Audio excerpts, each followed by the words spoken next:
bahas kali ini tentang peningkatan pengetahuan remaja tentang HIV/AIDS.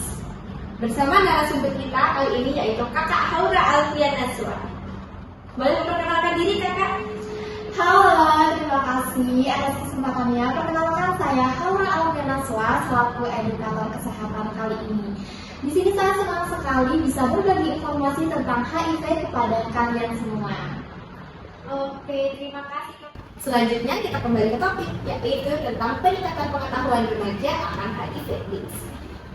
Gini deh, Kak, kan sekarang banyak yang lagi marak nih antara HIV/AIDS itu pasti bingung lah masyarakat. Apa sih bedanya HIV/AIDS itu suatu hal yang sama atau yang berbeda? Atau mereka semua berbeda gitu maksudnya? Oke. Di sini mungkin aku bakalan ngejelasin apa itu HIV terlebih dahulu ya, Kak. Jadi HIV itu adalah virus yang menyerang sistem kekebalan tubuh manusia. Nah, jika HIV itu tidak ditangani, akan berkembang menjadi AIDS, yaitu di mana kondisi daya tahan tubuh sangat lemah, sehingga mudah terkena infeksi. Penting diketahui nih, Kak, HIV itu tidak langsung menjadi AIDS, dan orang yang terkena HIV itu tetap bisa hidup sehat dengan pengobatan setiap harinya. Nah, tadi pertanyaannya, HIV dan AIDS itu adalah dua hal yang berbeda atau sama? Ya, benar.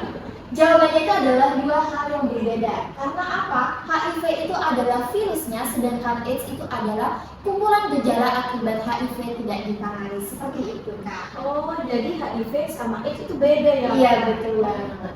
Oke. HIV/AIDS ini kan udah dipastikan menular ya. Terus kira-kira cara penularannya itu melalui apa aja? Nah, ini nih yang sangat penting bagi remaja saat ini, atau yang bisa kita sebut itu Gen Z ya, Kak? Bener banget. Iya, bener banget. Jadi penularannya itu bisa melalui hubungan seksual beresiko, penggunaan jarum suntik secara bergantian, transfusi darah yang tidak aman, serta dari ibu ke bayi saat kehamilan atau persalinan.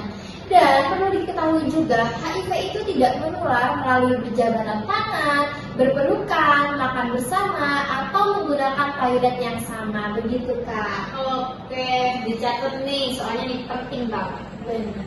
Nah, Kak, agar kita lebih waspada nih, boleh nggak sih dikasih tahu apa aja contoh tanda dan gejalanya HIV/AIDS?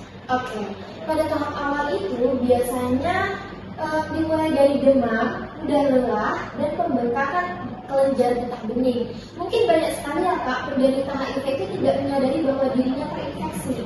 Jadi pemeriksaan dini itu sangat penting.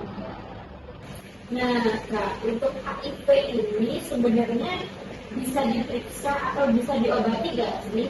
Tentu saja bisa dong, Kak, karena tes HIV itu bersifat aman, rahasia, dan juga tersedia di fasilitas kesehatan. Untuk pengobatan HIV tersendiri itu menggunakan obat antiretroviral atau ARV yang diminum seumur hidup untuk menekan jumlah virus. Oh, jadi minum obatnya harus rutin dong ya? Iya dong, Kak, agar virusnya itu tidak bisa berkurang dan tidak bisa menambah. Tapi dengan cara kita menggunakan obat secara rutin, kita tetap bisa beraktivitas dan tetap bisa hidup sehat. Oke, gitu. Untuk pemeriksaannya berarti bisa di mana aja dong, di fasilitas kesehatan manapun ya? Bisa, sangat bisa. Oke, mungkin masih banyak nih yang bingung, pasti banyak yang bertanya-tanya, gimana sih caranya mencegah HIV/AIDS ini? Bisa nggak sih dicegah secara langsung? Itu gimana sih? Oke, tentu saja bisa ya, karena pencegahan itu bisa mulai dari diri kita sendiri untuk tidak melakukan hubungan seksual beresiko, tidak menggunakan narkoba suntik, dan kita harus berani mencari informasi yang benar tentang kesehatan reproduksi dan mencari informasi yang benar tentang HIV atau AIDS. Lalu gimana nih, Kak, sikap kita terhadap orang dengan HIV/AIDS? Nggak mungkin dong kita akan mendiskriminasi mereka. Jadi apa nih yang harus kita lakukan? Betul banget, orang dengan HIV atau AIDS itu tidak boleh dijauhi ataupun didiskriminasi. Mereka itu butuh dukungan, bukan penghakiman. Jadi dengan kita lebih tahu pengetahuan yang benar, kita bisa lebih peduli atau berempati. Mungkin teman-teman sekalian banyak yang nanya ya, apakah orang HIV ini bisa hidup dengan normal? Jawabannya sangat bisa, karena Dengan pengobatan rutin dan gaya hidup sehat, mereka bisa hidup dengan normal seperti orang-orang pada umumnya. Seperti itu. Oke Kak, jadi nggak semua dong orang kena HIV/AIDS itu bakal hidupnya berbeda. Jadi tetap aja dong ya sama Iya. kayak orang normal pada biasanya. Oke, terima kasih materinya yang sangat bagus sekali untuk kita semua Kakak Haura.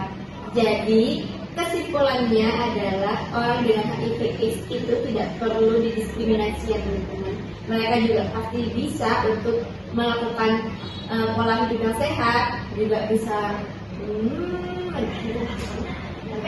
Oke teman-teman, kesimpulan yang dapat kita simpulkan dari materi yang Kakak Haura barusan sampaikan adalah kita perlu mewaspadai tanda gejala HIV dan juga orang dengan HIV itu bisa melakukan pemeriksaan dan juga melakukan pengobatan, serta kita harus menjaga sikap bagaimana cara kita menyikapi orang dengan HIV. Tidak perlu didiskriminasi karena kita juga perlu merangkul mereka sebagaimana mereka orang normal pada umumnya. Itu ya teman-teman. Oke Kakak Haura, terima kasih banyak atas materinya yang sangat luar biasa menarik bagi kita semua. Cukup sampai di sini talk show kita pada hari ini. Sampai jumpa di talk show selanjutnya. Bye bye.